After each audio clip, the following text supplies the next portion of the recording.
अभिवादये, अहमस्मि लता। अत्र भवतां स्वागतम् एतस्मिन् डीडी न्यूज़ वार्ता प्रसारणे। अथ प्रमुखाः वार्ताः। प्रधानमन्त्रिणः प्रतिबद्धतानुगुणं दीपावली पर्वणः प्राक् केन्द्रप्रशासनेन प्रदत्तः बृहत्तमः उपहारः। सेप्टेम्बर् मासस्य 22 दिनाङ्कतः दैनिकजीवने उपयुज्यमानानि वस्तूनि अथ यानानि भविष्यन्ति अल्पार्घतायुतानि। आधुनिकवंशक्रमपरेण वस्तु सेवा करगतेन परिष्करणेन एतेन लाभान्विताः भविष्यन्ति सामान्यजनाः।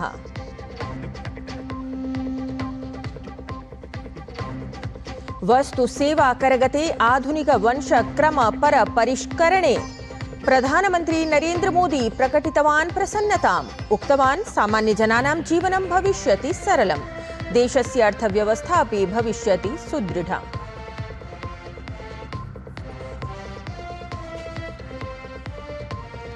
राष्ट्रीय जनतांत्रिक संयुतेः अद्य अर्धदिनात्मकं बिहारपिधानम्। विपक्षिदलानां मञ्चतः प्रधानमन्त्रिणः नरेन्द्र मोदिनः दिवंगतां मातरम् अभिलक्ष्य कथितान् अपशब्दान् विरुध्य जायमानं प्रदर्शनम्।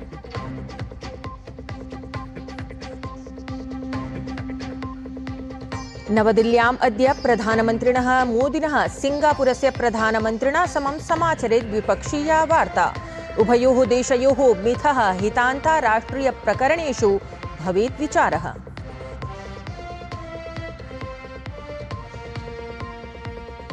क्रीडावार्तायां हॉकी क्रीडायाः एशिया कप इत्याख्यायां प्रतियोगितायाम् अन्तिमचतुष्कस्तरे अद्य भारत मलेशिया देशयोः दले भवेतां सम्मुखे। ह्यः भारतेन गतविजेतुः दक्षिण कोरिया दलस्य विरुद्धं स्पर्धा समत्वम् आसीत् अर्जितम्।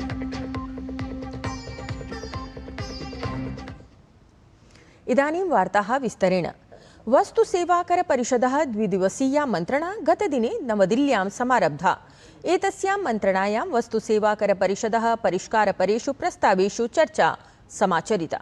सहैव दैनिकजीवने उपयुज्यमानेषु वस्तुषु वस्तु सेवाकरे महत् परिवर्तनं समाचरितम्।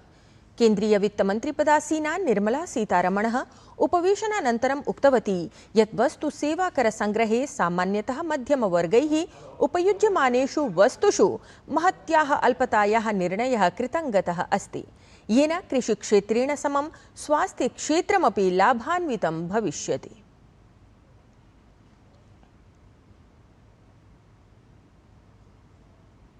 Agriculture goods such as tractors, agricultural, horticultural and forestry machines for soil preparation or cultivation, harvesting or threshing machines, including straw or fodder balers, grass or hay movers, composting machines, etc., are all coming down from 12 to 5%. Reduction of GST from 12 to 5% on 12 specified biopesticides. Also from 12 to 5 is natural menthol. So किसान के लिए उनके products के लिए जो वो उपयोग करते हैं उन सब में it has come down. तत्रैव केन्द्रीय वित्तमन्त्रिणा कथितं यत् परिवर्तितः वस्तु सेवाकर नियमः सकले अपि देशे सेप्टेम्बर् मासस्य 22 दिनाङ्कतः प्रवर्तितः भविष्यति।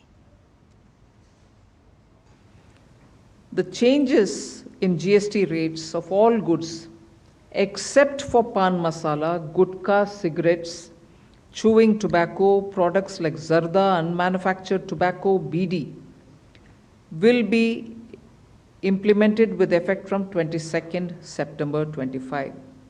Except for these, for all items, the new rates will come into effect from 22nd September. तत्रैव प्रधानमन्त्री नरेन्द्र मोदी वस्तु सेवाकर परिषदः निर्णयम् अवलम्ब्य प्रसन्नतां प्रकटितवान्। अथ एक्स इत्यत्र लिखितवान् यत् केन्द्रप्रशासनेन व्यापक वस्तु सेवाकर प्रातिशत्यं युक्तिसङ्गतं निर्मातुम् एकः विस्तृतः प्रस्तावः सज्जितः आसीत्, यस्य उद्देश्यं सामान्यजनजीवने सरलतापादनं, देशस्यार्थव्यवस्थायाः सुदृढीकरणं च अस्ति। एतत् प्रकाशयन् मोदम् अनुभवामि यत् वस्तु सेवाकर परिषदा सामूहिकरूपेण केन्द्रप्रशासनद्वारा प्रस्तुतेषु वस्तु सेवाकर प्रातिशत्ये अल्पता परिवर्तन प्रस्तावेषु सहमतिः व्यक्ता। येन सामान्यजनाः, कृषकाः, मध्यमवर्गः, महिलाः, युवानः च लाभान्विताः भविष्यन्ति। प्रधानमंत्री नरेंद्र मोदी सेमिकॉन इंडिया इत्येतस्य सम्मेलनस्य द्वितीये दिने सेमीकंडक्टर इत्येतेन क्षेत्रेण सम्बद्धैः विशेषज्ञैः समं संवादं समाचरितवान्। सममेव प्रधानमंत्री एतस्याः प्रविधेः प्रयोगपुरस्सरं निर्मिताः विभिन्नाः उत्पादाः, परियोजनाः च अवलोकितवान्। अत्रान्तरे प्रधानमंत्री नरेंद्र मोदी निवेशकान् नीतिगत स्थिरतां समाश्वासितवान्। अथ उक्तवान् यत् भारते निर्मीयमाणं जगतः लघुतमम् आधुनिकं चिप् इत्येतत् शीघ्रमेव जगति परिवर्तनकारणत्वेन भविष्यति। राष्ट्रीय जनतांत्रिक संयुति पक्षतः अद्य अर्धदिनात्मकं बिहार पिधानम् आहूतमस्ति। भाजपा इत्येतत् दलं समेत्य राष्ट्रीय जनतांत्रिक संयुतेः घटकदलानां महिला शाखा पक्षतः वस्तुतः एतत् पिधानम् आहूतमस्ति। ध्यातव्यमस्ति यत् विपक्षिदलानां मञ्चतः प्रधानमन्त्रिणः नरेंद्र मोदिनः दिवंगतां मातरम् अभिलक्ष्य कथितान् अपशब्दान् विरुध्य अद्य भृशं प्रदर्शनं जायेत। तत्रैव प्रधानमन्त्रिणः नरेंद्र मोदिनः सिंगापुरस्य प्रधानमन्त्रिणा समं द्विपक्षीया वार्ता अद्य नवदिल्ल्यां समाचरेत्। उभयोः देशयोः मिथः पारस्परिकहितान्वितेषु अन्ताराष्ट्रियप्रकरणेषु संवादः स्यात्। सिंगापुरदेशस्य प्रधानमन्त्रित्वेन लॉरेंस वोंग इत्येतस्य एषा प्रथमा भारतयात्रा अस्ति।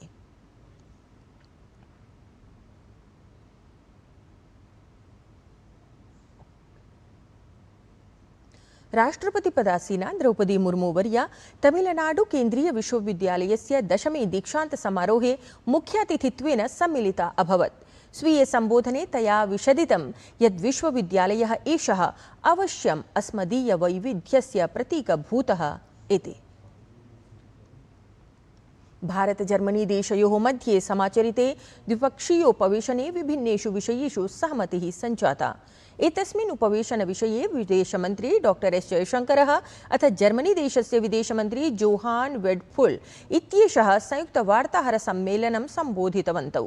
विदेशमन्त्री डॉक्टर एस जयशंकरः प्रतिपादितवान् यत् उभयोः देशयोः मध्ये विभिन्नेषु क्षेत्रीय वैश्विक बहुपक्षीय प्रकरणेषु चर्चा सञ्जाता। सहैव राजनीतिक रक्षार्थिक सम्बन्धानां सुदृढीकरणार्थमपि अत्र विचारः विहितः।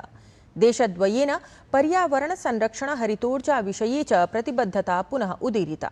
सहैव द्वयोः देशयोः मध्ये विद्यालयानां महाविद्यालयानाम् अल्पकालिकादानप्रदानाय अथ निःशुल्कं विदेशगमनानुमति पत्रप्रदानविषये अपि सहमतिः समाचरिता।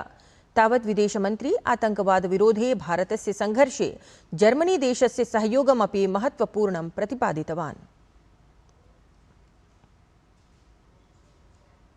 Germany cooperation on our relationship with the European Union, and we have exchanged views on regional, global, and multilateral issues. Discussions on various aspects of our ties. This includes our political cooperation, security and defense, economic relations, research and future technologies, climate and energy, as well as education, skilling, mobility, and people-to-people exchanges. केन्द्रीय गृह सहकारिता मंत्री अमित शाहः कर्रेगुट्टालु इत्याख्ये पर्वते operation black forest इत्येतस्य विशेषाभियानस्य सफलताम् उद्दिश्य संलग्नान् सैनिकान् सम्मिल्य तेभ्यः सम्माननं प्रदत्तवान्। अत्रावसरे छत्तीसगढ़ राज्यस्य मुख्यमंत्री विष्णुदेव सायः अथ उपमुख्यमंत्री विजय शर्मा इत्येषः अपि उपस्थितौ आस्ताम्। गृहमंत्री अमित शाह कथितवान् यत् दुर्गम पर्वतेषु अनारतं 19 दिनानि यावत् सञ्चालिते नक्सल विरोध्यभियाने एते वीराः सैनिकाः 30 नक्सलवादिनः मारिताः। एषा महती सफलता अस्ति। भारतीय ज्ञानपरम्परायाः संरक्षणार्थं संवर्धनार्थं च संस्कृतभाषायाः ज्ञानम् आवश्यकम्। अतः सर्वैः अपि संस्कृतं पठनीयम् इति धिया देशे विदेशेषु च विभिन्नाभिः संस्थाभिः अनेके कार्यक्रमाः, विभिन्नाः कार्यशालाः च समायोज्यन्ते। एतस्मिन्नेव क्रमे नातिचिरमेव इन्दौर स्थिते भारतीय प्रबन्धन संस्थाने शुल्कमुक्तायाः संस्कृतसम्भाषणकार्यशालायाः उद्घाटनकार्यक्रमः समायोजितः गतः। कार्यशालायाः उद्घाटनम् इन्दौरनगरे स्थितस्य भारतीय प्रबन्धन संस्थानस्य निदेशकः प्रोफेसर हिमांशुरायः कृतवान्। एतस्याः कार्यशालायाः उद्देश्यं प्रतिपादयन् प्रोफेसर हिमांशुरायः संस्कृतम् अध्येतुं संस्कृतप्रेमिणः प्रेरितवान्। अथ संस्कृतभाषायाः महत्त्वं प्रकाशयन् असौ आत्मचिन्तनार्थं संस्कृतभाषायाः ज्ञानम् आवश्यकम् इति कथितवान्।